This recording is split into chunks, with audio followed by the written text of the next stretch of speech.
বলছেন যে গণভোটের প্রয়োজন আছে, আমি ব্যক্তিগতভাবে মনে করি যে এটা কমপ্লিট অযৌক্তিক একটা বিষয়, এটা দরকারই নাই।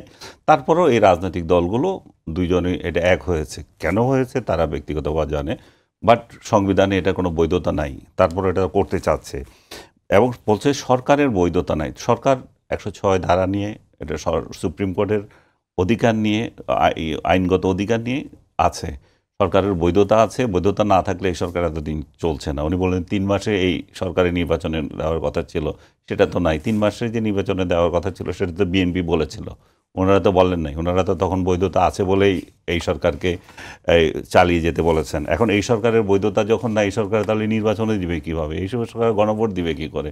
এই সরকার তো কিছুই নাই। এই সরকার তো থাকারই তো থাকে। এই সরকার সনদ করে কি করে? সনদে সাইন করবে কি করে? কালকে আবার প্রধান উপদেষ্টা বক্তৃতা দেবেন, সনদ নিয়ে হয়তো বক্তৃতা দিতে যাচ্ছেন উনি। তারপরে বৈধতা দিতে ওনারা এই যে বিষয়টা, সংবিধানের বৈধতা নাই যেগুলো বলা, এগুলো হচ্ছে যে কথার কথা। এখন আপনি কেন ইলেকশনটা আগে চান?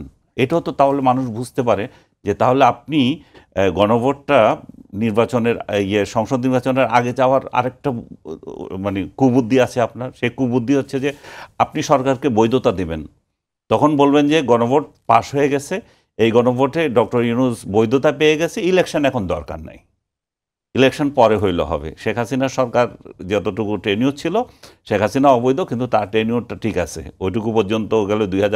এই যে জামাতের নেতাও কালকে বলেই দিয়েছে যে 2026 সালে কোনো ইলেকশনই হবে না যদি তাদের ওই দাবিগুলো না মানা হয়।